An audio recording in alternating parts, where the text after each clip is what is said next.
opening game, our opening statement on the game. Thought our defense played lights out, played really, really well. Not just the 4 turnovers, but in terms of just their fanatical effort and swarming to the football, playing with a lot of passion and intensity, really physical performance by them. And then was proud on a couple levels of the offense for being able to go against one of the nation's toughest defense and still put up, on the offensive side at least 27 points. And, that was a defense that, held Georgia and Ole Miss and some other really high-powered offenses really in check. And we were able to do it. Our offense was with 2 true freshmen on the offensive line, one as the starting center and the other one as the starting right guard, getting his first start of his college career, and just 3 weeks ago being a defensive lineman. So hats off to those guys. Certainly not a finished product by any stretch, but those kids went in there and held their own against one of the nation's best defenses. So proud of that. Still got a lot of work to do with that young offensive line. I think Greg's can certainly make some improvements as well in the way that he's playing. And our wideouts probably had their worst game of the year in terms of perimeter blocking and getting open versus man coverage. Was not very impressed with the way they performed. None of those guys graded out as champions for us. But moving on to this week, and obviously a very different dynamic when it comes to your opponent. Very, very explosive, high-powered offense coming to see us, and with a tremendous quarterback.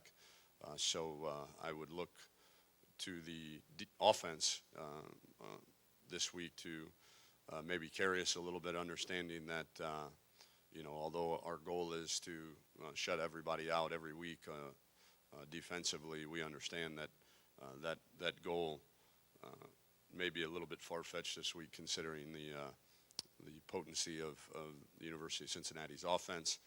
I expect our defense to play well and continue to improve, but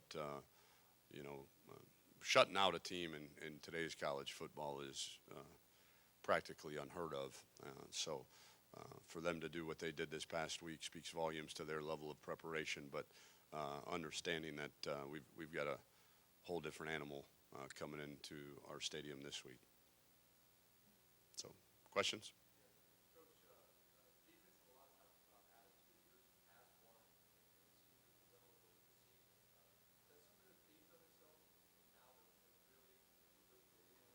I think so. I think, momentum is a really powerful thing, especially when you're dealing with 18 to 22-year-old young men.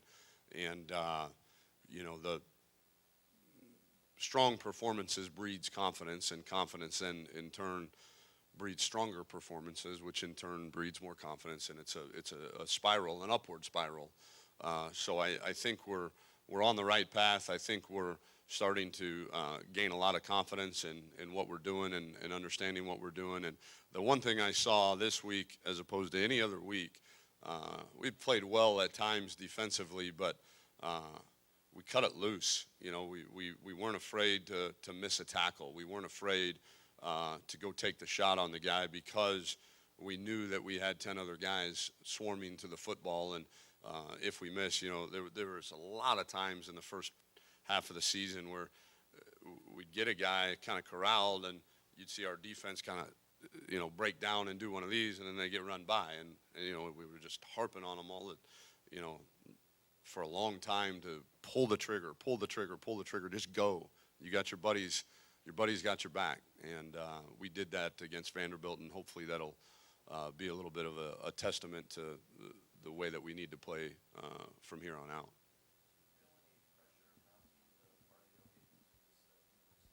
No, not the question was, do we feel any pressure mounting as we get deeper into the season? No, not at all. Pressure is that uneasy feeling that you have when you're not prepared. And, we're prepared every week, and our team has a lot of confidence in the way that we go about our business in terms of preparation. And there is no big picture. When you talk to our staff or our players, we have no concern about the big picture. We have no even 1 second of wasted time, effort, or energy thinking about it, because as our mantra right there, the first pillar of our success is 1-0, and we're focused solely on being 1-0 this week against Cincinnati.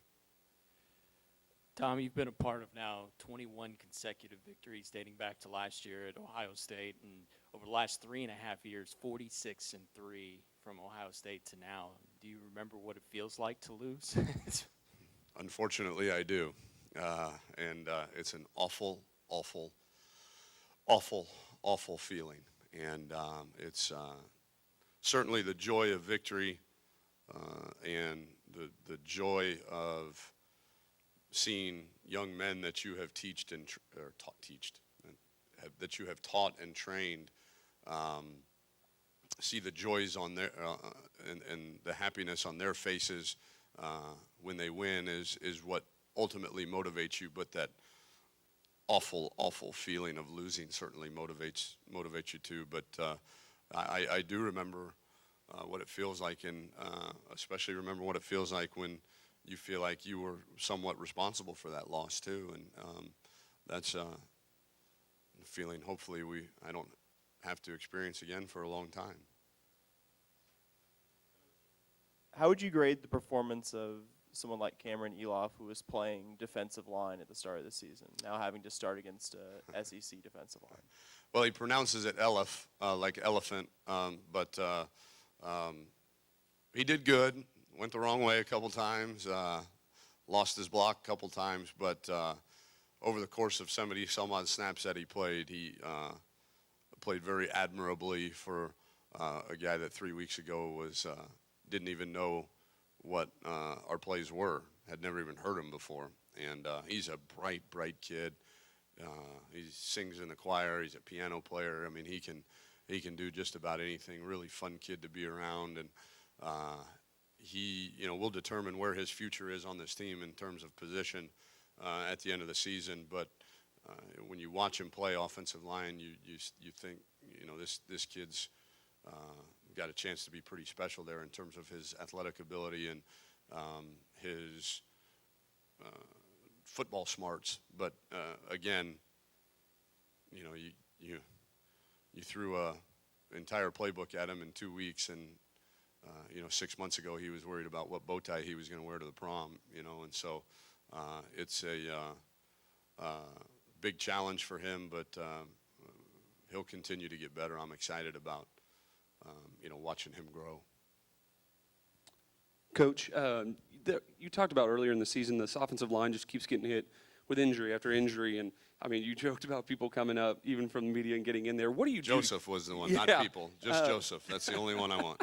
What do you do, and what have you done to keep the success going on the offensive line, even though it seems like every week you're getting challenged more and more and more? We have the best offensive line coach in the country. I can say that without reservation. He's that good. And there's a culture in that room of toughness and of tough love, and they really do. I think there's a brotherhood and a love in that room that won't allow for anything other than success.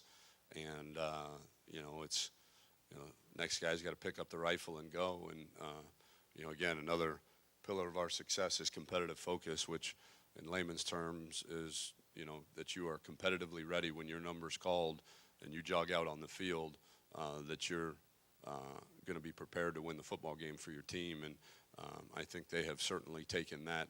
And our fourth pillar of success, unit pride, and that pride in that unit very, very, very seriously. And they've got a great leader in Alex Cooper, to have one of your captains be an offensive lineman, a guy that's played a lot of football around here.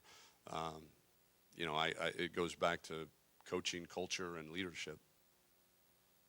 What have you seen from Greg Ward this year, and what's made him so special and successful? Well, he throws it better than people probably give him credit for. He throws it better than people probably want him to for being as dynamic of a runner as he is. He's a very competitive guy. I think he's a lot brighter maybe than people realize.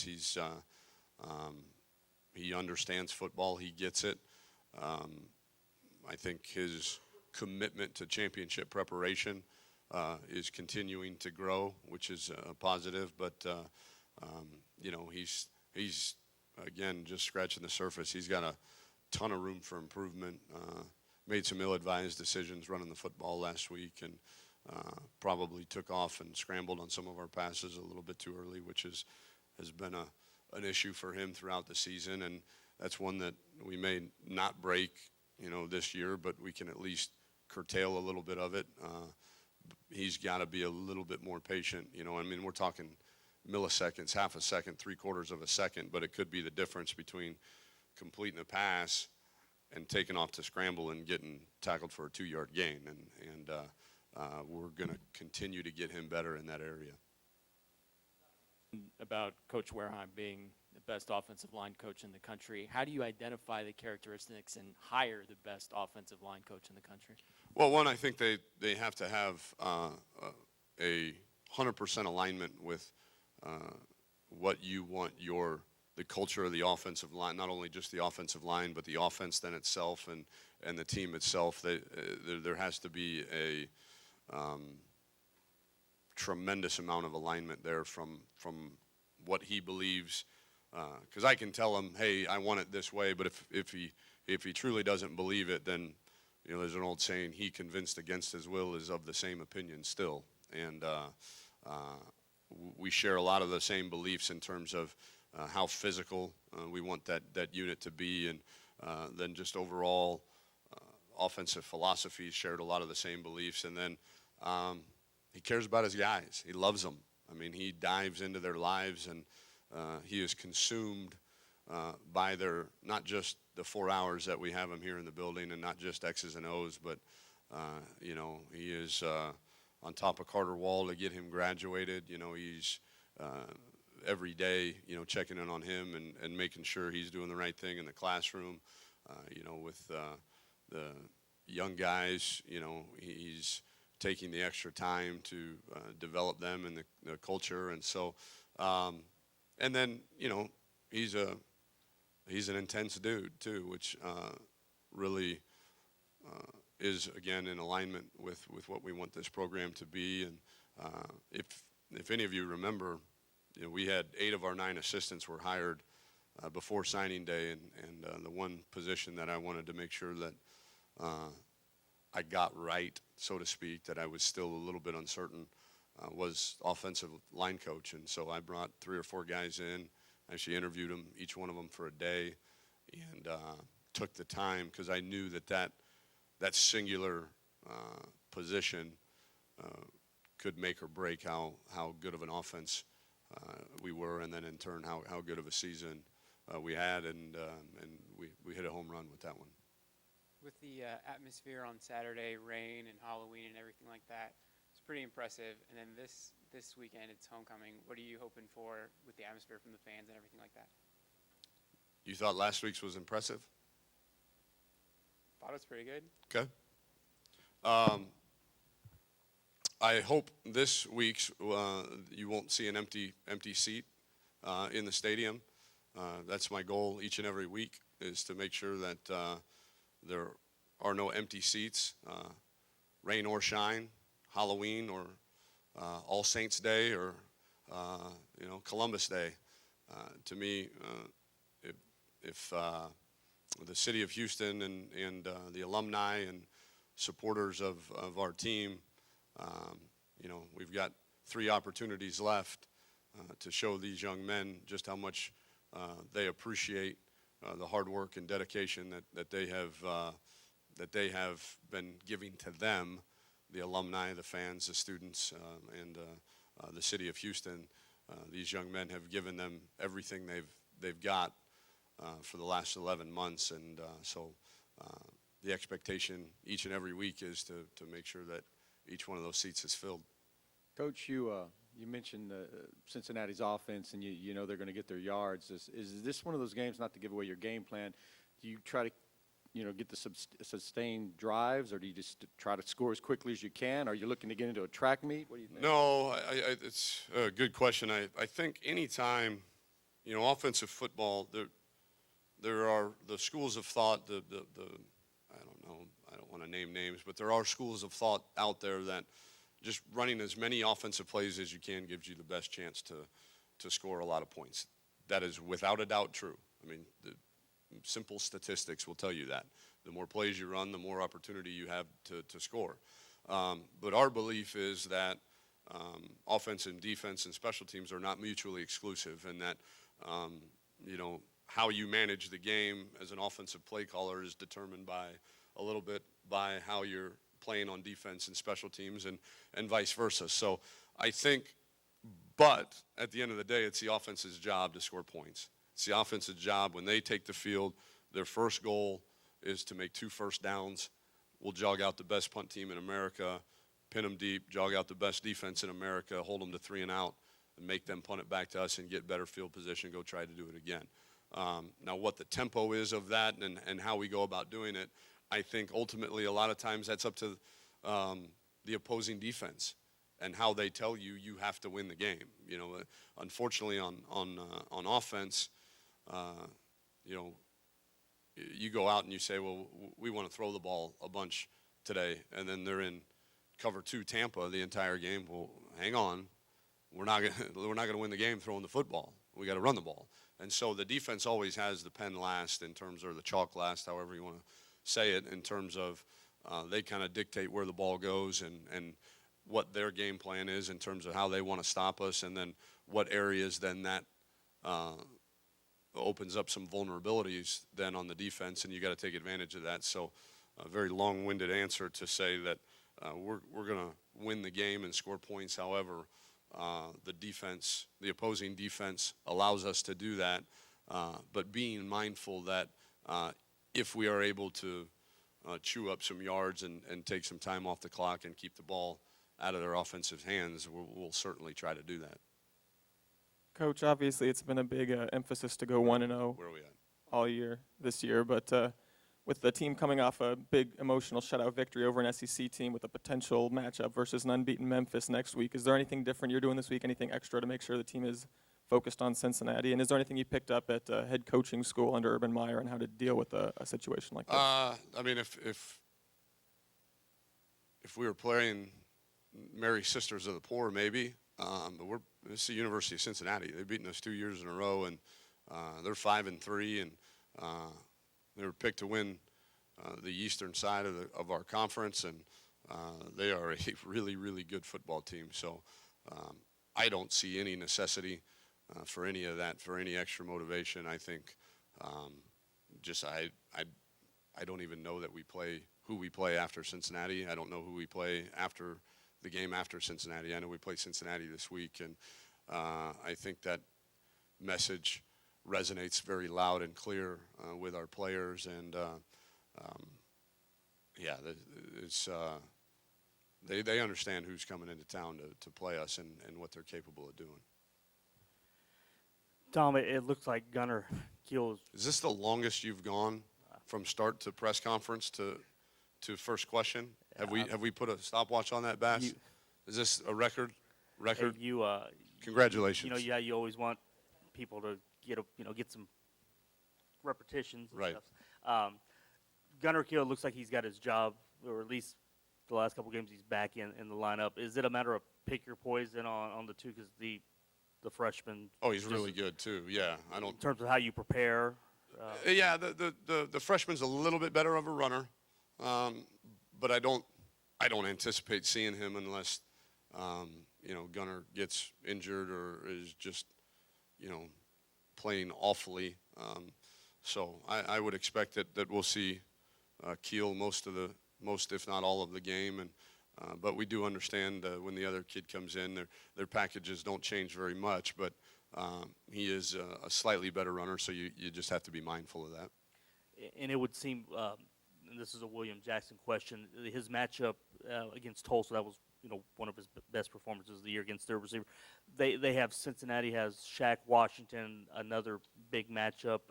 You just kind of look at that in terms of how you'll need your DBs, especially. Yeah, Williams. it'll be hard to, because they move Washington around quite a bit, so it'd be hard to say that we're gonna be able to just have William take him wherever he goes, like we did in the Tulsa game, because that kid played outside receiver the entire game. So we do understand his explosive ability and what he's done thus far this season, but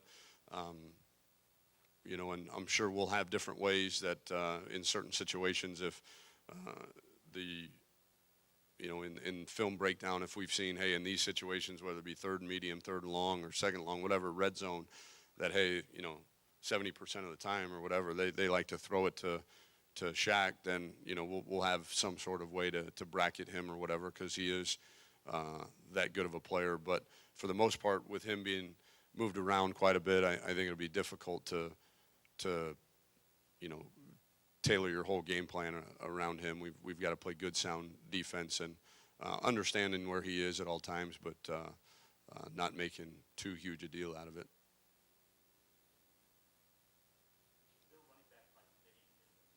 Yeah, and they're running the ball really good, a lot better than they have in the past. I think they're averaging over 200 yards a game rushing.